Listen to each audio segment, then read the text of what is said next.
I'm here today with Mitali Perkins. Mitali has written many books for young readers, including You Bring the Distant Near, which was nominated for a National Book Award, and Rickshaw Girl, which was adapted into a film. Her books explore crossing different kinds of borders. Her goal is to make readers laugh or cry, preferably both, as long as their hearts are widening. Mitali's most recent book is The Story of Us with Beaming Books. Mitali lives and writes in the San Francisco area, and you can learn more at mitaliperkins.com. So Mitali, welcome back. Congratulations on your new book, and it's wonderful to speak with you again. Thank you so much, Brian. It's fun to be talking about books with you again. Absolutely, absolutely. Well, I obviously love what all you've done, and so it's you bring a lot to this space. So it's much appreciated. So to get started, is there anything you want to tell folks that they might not know about you? I think I'm the only Mitali Perkins on the entire internet. So if you Google me, you'll find me. There's no one else. And That's nice. yeah, so I think there's a lot out there if people are interested. I've been pretty rigorous about keeping myself off Wikipedia because with being the only Mitali Perkins, there's privacy issues. Uh, But a school in Vermont just uploaded a Wikipedia page for me. So even there, now you can find me. There's more Goodness. Mitali Perkins than anybody would ever want on the internet. So before we start talking about your new book, I'd love for you to touch on, some of the highlights of your previous books because there's so many that are outstanding. I know that's probably asking you to talk about, who's your favorite child sort of thing. But if you could touch on just a few of them, I'd really appreciate that. Sure. I was just trying to, in a nutshell, sum up my so-called brand for my editor. And we were just brainstorming words. And so I think the words that come to mind for me in my writing are words like justice themed, nuanced, hopefully sort of a warm and sweet. And that's kind of my goal to connect the reader's heart to justice issues. And also to leave space for the reader to think it through without being heavy-handed with what I think.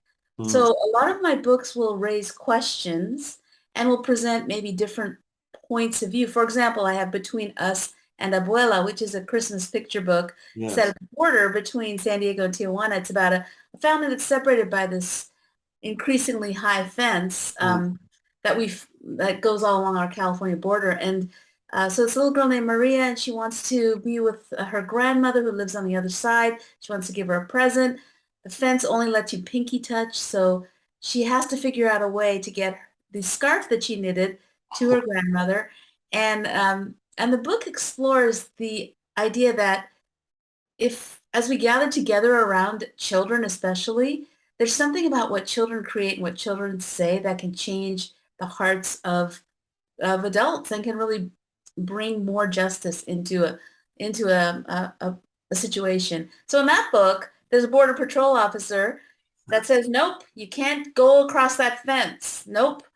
And so it might be easy to sort of vilify that border patrol officer, but in the book, I tried to humanize that person by allowing him to confront Maria's art.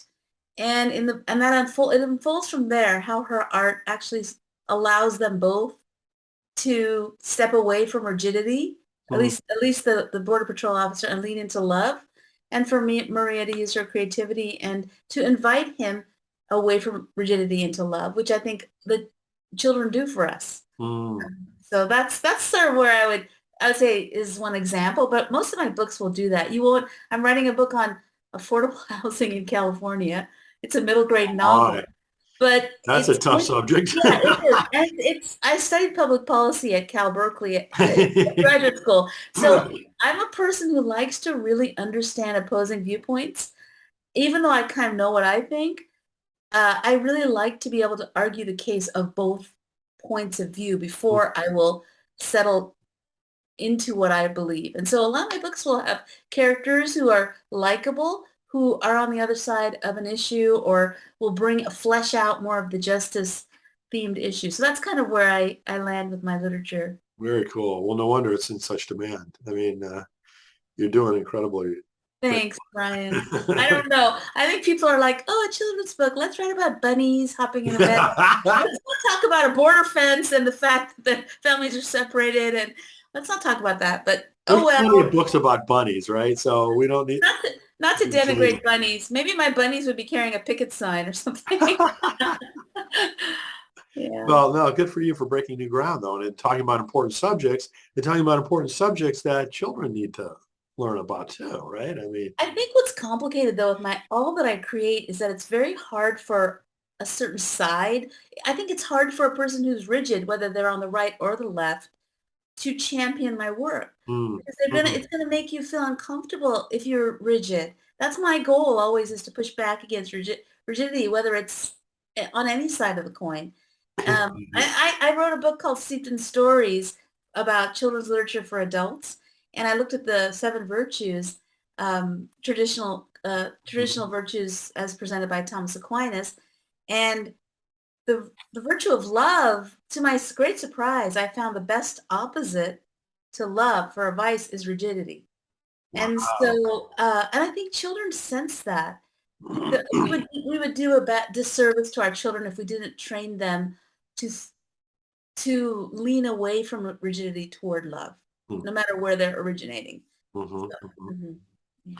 So let's get to the new book. As I mentioned, the title is The Story of Us, and it's from Beaming Books. And before we talked about how wonderful it is, that you're doing a book with Beaming. Can you talk a little bit about how that book came about? Yes, I had a friend in California who lost their home in a wildfire Oh boy. and completely devastated. And so I was watching them grieve that loss of a family home they lived in for decades. And in California, we're always, we have a fire season. You park with your car facing out, and all of my photo albums are still in the go-to bags in the Mm. garage because our boys were little when we didn't have digital photos, so I have my photo albums ready to go. And we live in California. Natural disasters are very much a part of our psyche, our collective psyche. We're thinking about wildfires and earthquakes and drought. And so I began to think about the elements, the four elements, and they're four elements both in ancient Greek culture and ancient Indian culture, which is my culture.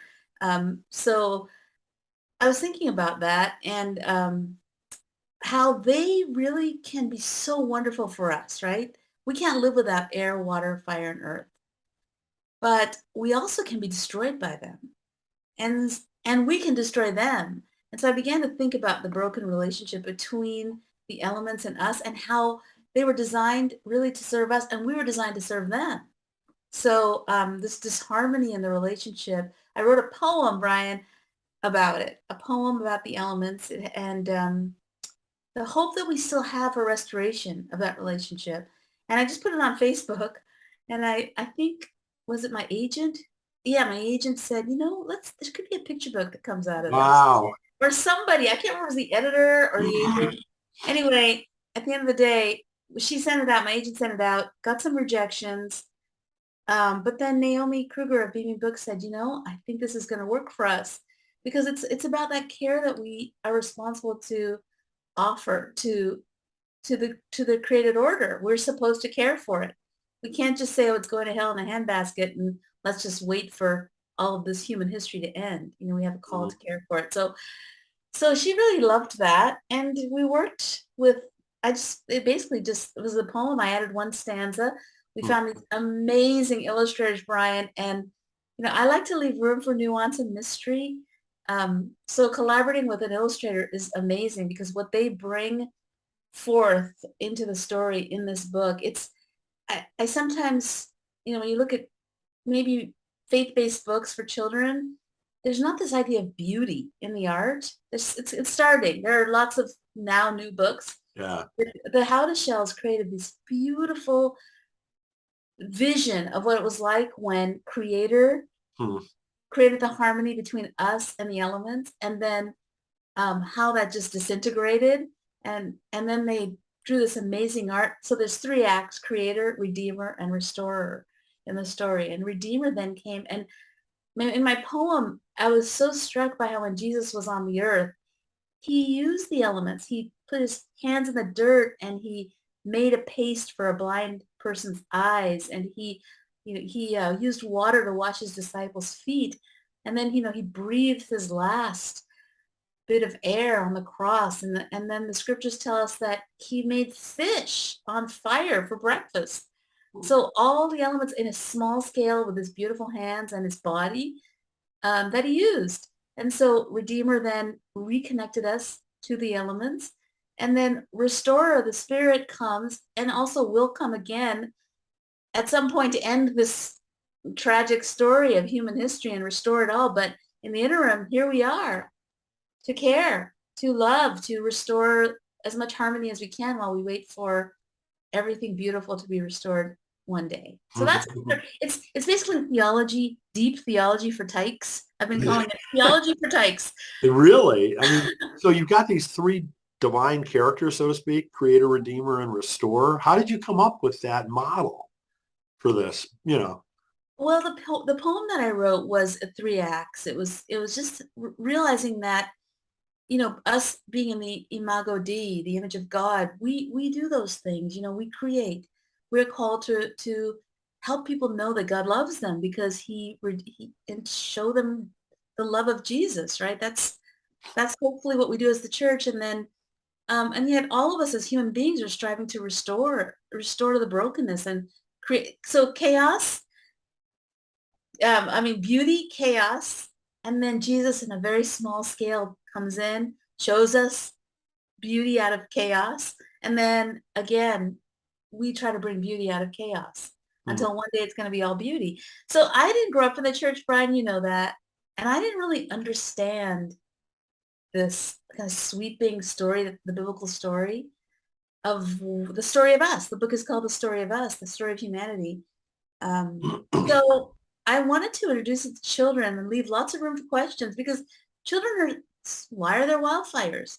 Why, if God loves us, then why is there drought and why are people hungry and why is there, this horrible climate effects, that flooding and things that are going on? And I think I asked that as a child. That was a big why for me. If there's a God of love, then why all this chaos and suffering? And so this leaves room for a child to ask it. There are not a lot of easy answers, but at least there's an invitation to ask the questions. And I try to present one answer that is a possibility and a beginning springboard for the deeper conversation. So are there any kind of accompanying materials to go along with the book? Like, discussion guides or parents guides or study guides or, any of those kinds of things?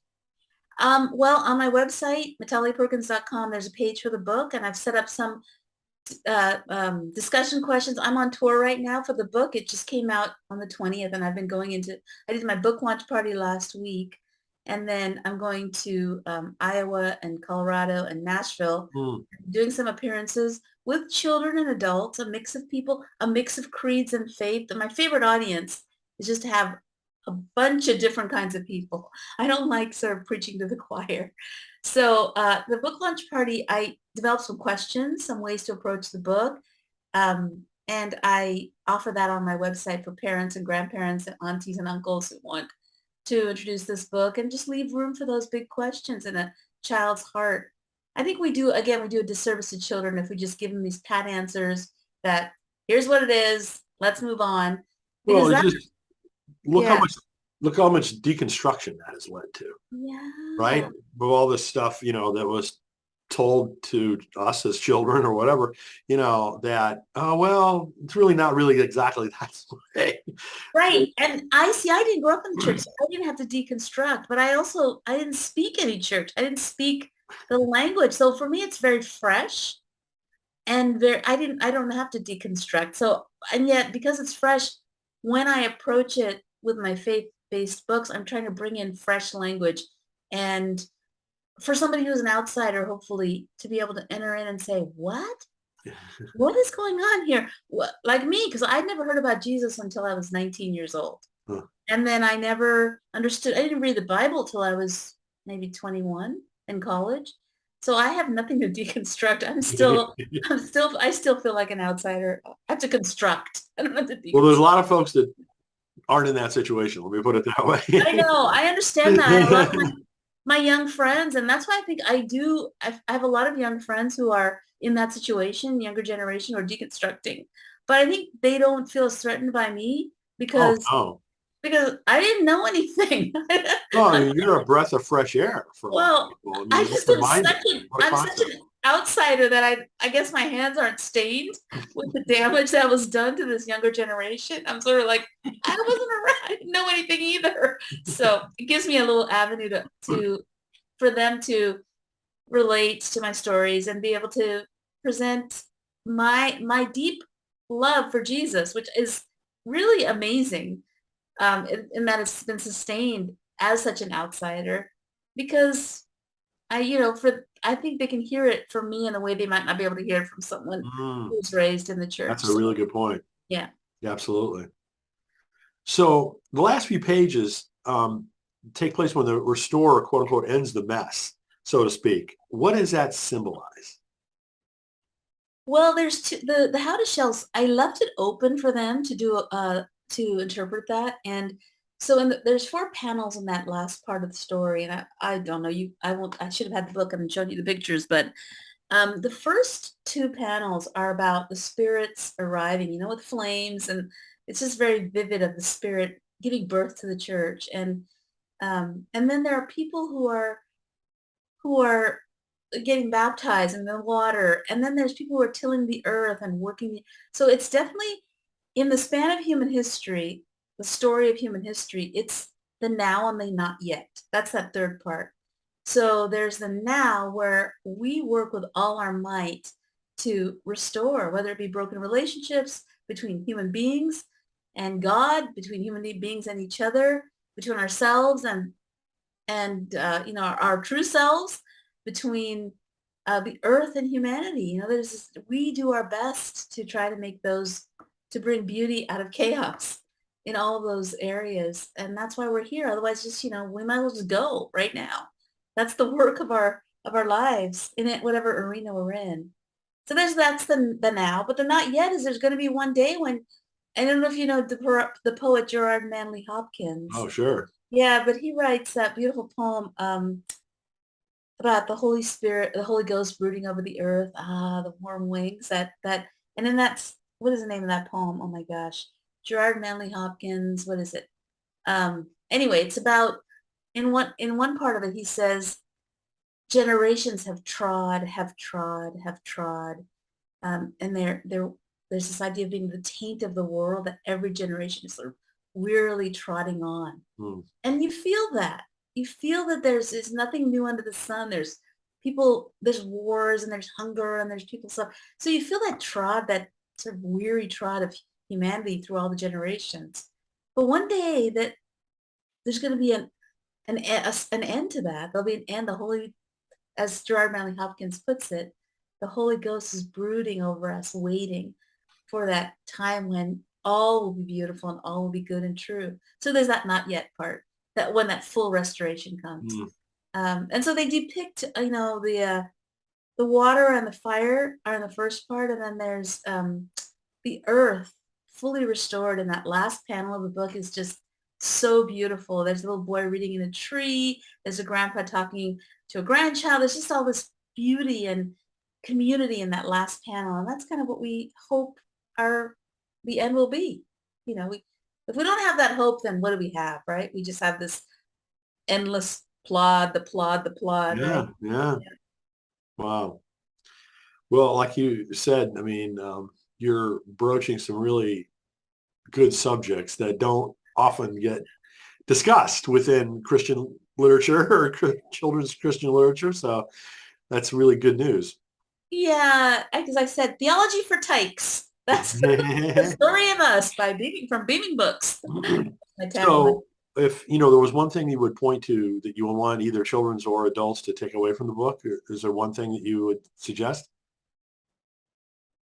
Well, let's see. I think I would go slowly with the book and let the child's eyes really take in what's happening in the illustrations. I would wait for the child's response. Hmm. Like I maybe would slow it down and say, well, what do you like about this page? The panels that the How to Shelves I've created are so stunning. And actually take off the dust jacket of the book because they've painted a scene on the inside of the book, the hardbound cover, that is so beautiful. Hmm. And let the child's eyes linger on each panel and say, what do you see? What does this page make you, how does this page make you feel? Um, and just let them have room to Hmm. breathe with the beautiful art. And then there's also the How to Shells created this, their signature is this pretty interesting swirl that they put in almost every page. So if a child is little, I would say, let's see where they put the swirl, and that helps the child to turning the page. And then at the end, I always ask when I have an audience, I say, well, what do you think the swirl means? What do you think the swirl means? And children have the best answers to that. I don't know what the swirl means. I just noticed that it was on every page. So it's a fun way to get children to kind of come up with a Hmm. theme of what they see. And it's always surprising to me. Um, yeah, so I would I would hope that there were this room. I'm thinking about space for questions, space to take in the big mysteries, and you'll be your children and grandchildren will surprise you Hmm. with what they see and how they respond to this book. I can almost promise you that. Very cool. So I know you're in the midst of, this book release, but looking forward, do you have a particular timeline in which you like to make sure that you have a new book out every so often, or you go more with, the flow? Well, I prefer to have at the most a spring and a fall just because I do have to promote a lot. I'm not, a best-selling household name person. So I have to really get on the ground and do due diligence for each book. I do believe in my work and I want to stand by it. So I have to set aside the time and the energy it takes to try to get the book into the hands and hearts of readers. So that takes time and energy. So I think only 2 a year is about what I can handle when it comes to being faithful in giving each book a chance to reach readers. This one was hard, Brian. I was tired after the pandemic, and it Mm, was coming out, and it got a terrible review, got a really bad review in a trade publication, and the person really? didn't get it. They didn't get the ending. They said they just didn't understand it, and I understand their confusion, but it was pretty disheartening, Mm. this review, and I thought, oh gosh, and it made me feel like I wanted to crawl in a cave and just let the book sort of see where it went on its own, just sort of part ways. I'm not sure, but the How to Shell's art was so stunning. Mm. And my husband, I can't, so we had one of those late night, conversations that couples who've been married a long time tend to have. And I said, I'm just feeling so discouraged about this book. I just don't know if people are going to get it. And my husband said, honey, it is a beautiful book. It is a beautiful book. You left room for mystery and nuance. It is something that, like, I I love C.S. Lewis. I know there's flaws in his books, but I always think of him as Uncle Jack because he helped raise me. And he said, I think your Uncle Jack, that's what his nephews and nieces would call him in real life. I think your uncle, my husband said, I think Uncle Jack would be proud of this book. And I was like, Mm. well, that's good. And he said, you really should think about going to bat for it as you have with your other books. So I took a deep breath and I sort of started reaching out to bookstores, and now I have this nice little book tour, and going to Hutchmoot, which is in Oh, Nashville. yeah. Yeah, I'll be there this weekend, and Good, good. Well, I know yeah, Andrew Peterson really well. yeah, I'll be presenting there and getting to know this younger generation of artists, which I'm excited because there's not that bifurcation between faith and art that was in my generation, our generation, so I'm excited to be refreshed just in their company. And then I'll be going, as I said, to several other places. I'm doing the best I can with this book. Here I am talking to you. And the more I talk about it, the more I love it. I'm falling back in love with my own work. I'm like, Good, good. yeah. So thanks for giving me the chance to do that again. Oh, sure. Even No, it as I'm was talking to you, I'm thinking, you know what? I'm so glad I wrote this book. absolutely. I was excited when I heard about it. Yeah, it was exciting. Both Yeah. you and Beaming as a partnership. I thought, okay, this is great. Yeah, Beaming is doing some amazing work, and St. Broadleaf published my Steeped in Stories book, which is a look back at 7 childhood favorites of mine and how they can refresh our souls. So yeah, they're taking some risks. I know they take some risks with me, and I really appreciate that. I think that's I don't see that a lot in the faith world. And They're doing a great job. I'm very excited with what Beaming and Broadleaf are doing. So, back to kind of the future. I mean, is there anything you can talk about yet in terms of Yeah, yes, future? absolutely. I'm in the last bits of edits with a book called Hope in the Valley, which is, as I said, about affordable housing in our Bay Area, but it's really not. It's about a girl named Pandita who doesn't want to grow up. She's 12. She writes poetry. She reads old-fashioned books, and she just doesn't want to be hurried to grow up, which I guess that, and what I did is I included I have poems I wrote when I was 11 and 12. And so I put that in the book because Oh, I great. was just like that. I didn't want to grow up. I loved being a kid. So that's Pandita's story. Hope in the Valley comes out from Macmillan, FSG, July 2023. Okay. And then I have a Christmas story called uh, Hol Holy Night, like, yeah, Holy Night and Little Star. I'm so excited about this book. It's illustrated by Koa Lei, who's a Vietnamese illustrator. She did a Mm, book that I did, Bear Tree and Little Wind, an Easter story. mm.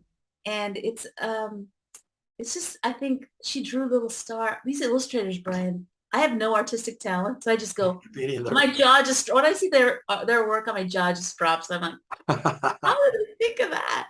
So she created this character, Little Star. I mean, I created the character in words, but she created the character, embodied this beautiful little star who so wants to shine just in the small little place on the horizon. And then Maker gathers all the galaxy and says, there's going to be a holy night and I need you Mm. all. I need all of you. Little star, I need you. I especially need you. And Little Star says, she doesn't want to do anything. She just wants to stay small. But Maker has big plans for Little Star on that holy night. So it's yeah, I think that's going to be fun. That's coming out in December. Or no, sorry, September of next year. So I have those two coming out next year. Sure. Well, Both really wonderful. fun. Boy, Yeah. that's fantastic. We'll be looking forward to those. Thank you, Brian. Thanks so much. Yeah. So again, the new book is The Story of Us, just out from Beaming Books. You can learn more about it at either Beaming Books or MitaliPerkins.com. Oh, I have the art. Oh, excellent. It's a beautiful book. It is. And this is the paperback. But as I said, take off the dust jacket for your hardcover and get a special surprise. Excellent. All right. Well, thanks again. Congratulations. I hope the rest of the book launch goes really well. Thank you. Enjoy your book tour and all the discussions. I know are going to be great with all of your followers and kids and everyone else. Thanks so much, Brian. I really appreciate you letting me talk Thank about it. you. Thank Yeah. you.